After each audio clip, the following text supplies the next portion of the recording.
ప్రతి నీటి బొట్టును ఒడిసి పట్టుకోవాలి. జిల్లా కలెక్టర్ వెంకటేష్ దోత్రే. వాతావరణ పరిస్థితులకు అనుగుణంగా ప్రతి ఒక్కరూ మొక్కలు నాటి సంరక్షించాల్సిన బాధ్యత మనందరిపై ఎంతైనా ఉందన్నారు. ప్రతి వర్షపు నీటి బొట్టును వృధా చేయకుండా పొదుపు చేసే విధంగా చర్యలు తీసుకోవాలని జిల్లా కలెక్టర్ వెంకటేష్ దోత్రే అన్నారు. శుక్రవారం జిల్లాలోని ఆసిఫాబాద్ మండలం చెర్రకుంట వాటర్ షెడ్ ప్రాజెక్టు పరిధిలోని పాడిబండ గ్రామ పంచాయతీలోని ఏర్పాటు చేసిన వాటర్ షెడ్ యాత్ర కార్యక్రమాన్ని కేంద్ర గ్రామీణ అభివృద్ధి మంత్రిత్వ శాఖ వాటర్ షెడ్ ప్రత్యేక అధికారి ప్రకాష్, జిల్లా గ్రామీణ అభివృద్ధి అధికారి దత్తారావులతో కలిసి ప్రారంభించారు. ఈ సందర్భంగా జిల్లా కలెక్టర్ మాట్లాడుతూ మారుతున్న వాతావరణ పరిస్థితులకు అనుగుణంగా ప్రతి ఒక్కరూ మొక్కలు నాటి సంరక్షించాలని, ప్రకృతిని కాపాడుతూ భవిష్యత్తు తరాలకి సహజ వాయువుతో పాటు నీటిని అందించాలని అన్నారు. వాటర్ షెడ్ ఆధ్వర్యంలో వర్షపు నీటిని వృధా చేయకుండా ఇంకుడు గుంతలు, ఓటకుంటలు, ఫారం పాండ్ల ద్వారా పొదుపు చేసేందుకు నిర్మాణ పనులు చేపట్టాలని, ఆ దిశగా రైతులకు అవగాహన కల్పించాలని, వారిని కార్యక్రమంలోని భాగస్వాములను చేయాలని అన్నారు. ప్రతి వర్షపు నీటి బొట్టును ఒడిసి పట్టుకోవాలని, ప్రతి ఒక్కరూ నీటిని పొదుపుగా వినియోగించుకోవాలని తెలిపారు. అంతకుముందు గ్రామంలోని వాటర్ షెడ్ అవగాహన ర్యాలీ నిర్వహించారు. ఈ కార్యక్రమంలో మండల తహసీల్దార్ రోహిత్ కుమార్, మండల పరిషత్ అభివృద్ధి అధికారి శ్రీనివాస్, వాటర్ షెడ్ అధికారి ఆంజనేయులు, మాజీ ఎంపీపీ మల్లికార్జును, టీఏ రాఘవేంద్రాచారి, మాజీ ఎంపీటీసీ శంకర్, సంబంధిత అధికారులు, మహిళలు, విద్యార్థులు పాల్గొన్నారు.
డిఆర్డీఓ సార్ గారు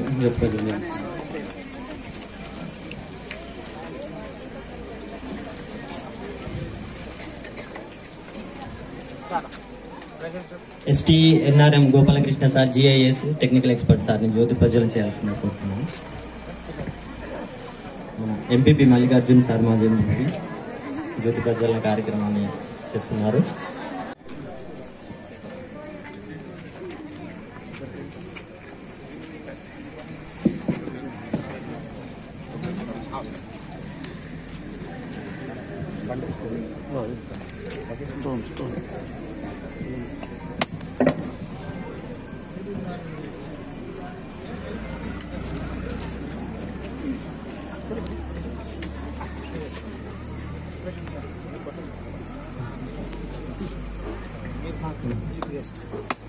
మన స్కూల్ టీచర్ మరి మీరు కూడా జ్యోతి ప్రజ్వలన చేస్తారు.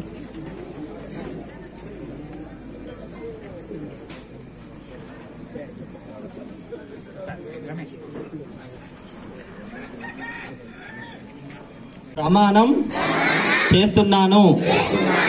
నేను నా పొలం మరియు గ్రామంలో భూమిని, నా గ్రామంలో ఊటకుంటలు, చెక్ డ్యాంలు, పాంపాన్లు, రాళ్ల కట్టలు నిర్మించడము మరియు మొక్కలు నాటడం మరియు నిర్వహణలో నేను నా వంతు కృషి చేస్తాను. నా పొలం నీటి పరివాహక ప్రాంతంలో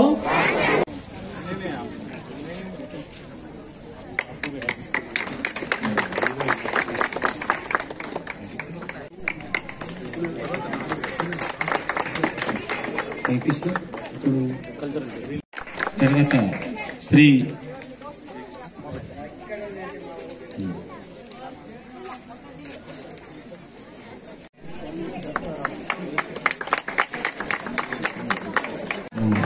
రాష్ట్ర స్థాయిలోనే ప్రథమ స్థానంలో ఉంది.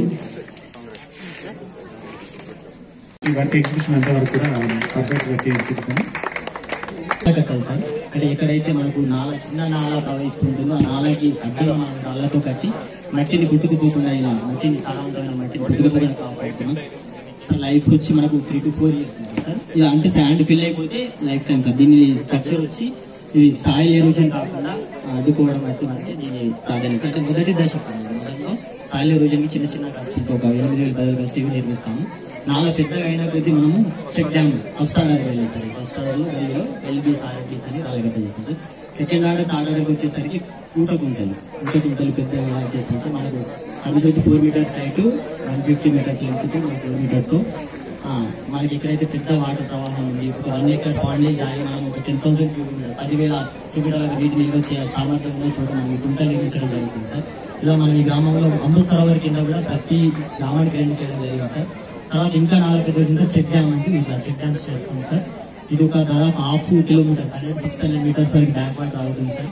ఇక్కడ పక్కన ఉన్న రైతు చేయాలి అందరికీ కూడా ఈ నీరు నిల్వ ఉండడం వలన ఉపయోగపడుతుంది. అగ్రికల్చర్ కూడా వీళ్ళు స్ప్రింక్లర్స్ వాళ్ళకి ఇస్తున్నాం. సప్లిమెంటరీ ఇరిగేషన్ కూడా దీని నుంచి వాడుతుంది. ఇది ఏబిఎన్ సార్. దానికి దీనికి దీనికి జాలి ఉండదు సార్. దీనికి జాలి ఉంటుంది. ఇంకొంచెం నాలా పెద్దగా అయింది, ప్రవాహం ఎక్కువ ఉన్న చోట పుట్టకపోతే అనుకున్న చోట జాలితో ప్యాక్ చేస్తాం సార్. అప్పుడు ఆ స్ట్రక్చర్ మూలకుండా స్టెబిలిటీ కోసం స్ట్రెంత్ యాక్టివ్ గల్లీ చోట పెద్ద గల్లీకి ఇచ్చేస్తాం సార్. సో అలా రకరకాల కార్యక్రమాలు. ఇది ఎంట్రీ పాయింట్ యాక్టివిటీ అంటే ప్రవేశిక కార్యక్రమం. వాటర్ షెడ్ శాంక్షన్ అయింది గ్రామంలో. మనం ఆ గ్రామానికి సంబంధించి ఒక కమ్యూనిటీ వర్క్ అందరికీ ఉపయోగపడే కమ్యూనిటీ వర్క్ ఏదైతే వాళ్ళు తీర్మానిస్తారో కమిటీ వాళ్ళు దాని కింద మనం ఇక్కడ కమ్యూనిటీ షెడ్ అడిగారు సార్. ఈ కమ్యూనిటీ షెడ్ చేయడం జరిగింది గ్రామంలో. కొన్ని చోట్ల 10,000 అడిగారు సార్. అవి కూడా అందించడం జరిగింది. దానిలో భాగంగా స్పెషల్ కమిషనర్ గారు కూడా వచ్చి మనకి విజిట్ చేయడం.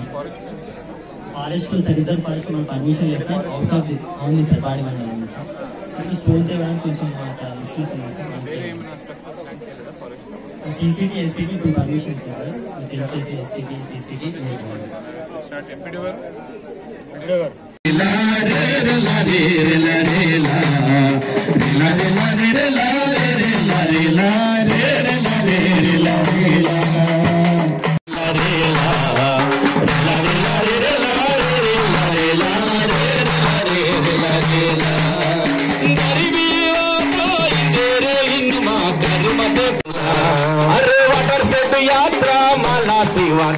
वाटर शेड यात्रा माला सिवाता इस वाले सरी तो हंदा बीआरडीए संस्था है माला सीमंता सुबह का काम किया अरे वाटर शेड यात्रा माला सिवाता कष्ट करना फायदा ये कीमता वाटर शेड यात्रा माला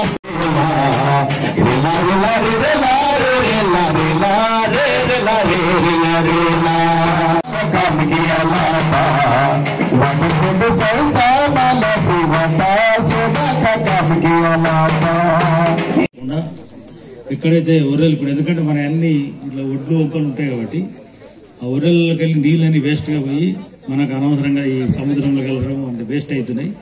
తర్వాత మనం నీళ్లు ఆపుకున్నట్టయితేనే మనకు నీళ్ళది ఇప్పుడు మనకు ఇంతకుముందు 40-50 ఫీట్లు 60 ఫీట్లు ఉండే. ఇప్పుడు మన ప్రాజెక్ట్ కావడంతో కొంత పెరిగింది. అలాగే ఈ ఊటకట్లు వేసినట్టయితే మనకు 10-15 ఫీట్ల లెవెల్లే మనకు నీటి లభ్యత ఉంటుంది. కాబట్టి అందరూ కూడా ఆ ఎక్కడెక్కడ ఒర్రెలు ఉన్నాయి, ఏ విధంగా అక్కడి నుంచి పైనుంచి వచ్చే ఏ విధంగా ఆపాలి, వీటిని ఏ విధంగా మనము నీటిని ఉపయోగించుకోవాలనే ఆలోచనతో నీటి కార్యక్రమం నిర్వహించడం జరుగుతుంది. ఇప్పటి వరకు కూడా సమర్థంగా నిర్వహించడం జరిగింది. అలాగే మన రైతుల దగ్గర ఇంకొక చిన్న ప్రాబ్లం ఉన్నది. మనకు చెట్లు ఉంటేనే రేపు ఈ వర్షం పడటానికి ఇవాళ ఇప్పుడు ఈ ఎండ తీవ్రత కానీ తర్వాత వర్షము ఎప్పుడు పడాలి ఎప్పుడు ఇంతకుముందు మన కార్తుల ప్రకారం పడుతుండే. పెద్ద మనుషులు చెప్పు ఈ కార్తెలు ఎక్కువ పడుతుంది ఈ కార్తెలు తక్కువ పడుతుంటే ఆ విధంగా పడే వర్షము ఈరోజు ఆ సమతుల్యత దెబ్బతిన్నది. కారణం ఏంటంటే మనకు చెట్లు లేకపోవడం. ఇప్పుడున్న చెట్లను కూడా మనం రైతులందరూ ఏం చేస్తాం, రోడ్ల పొంటి చెట్లని కొన్ని దాగాల అగ్గిపెట్టి పక్కన పొరకను కాలబెడితే ఆటోమేటిక్ గా ఆ చెట్టు కూడా కాలిపోయి రోడ్ల మీద పెట్టిన చెట్లు కూడా చాలా భాగం కాలిపోయినాయి.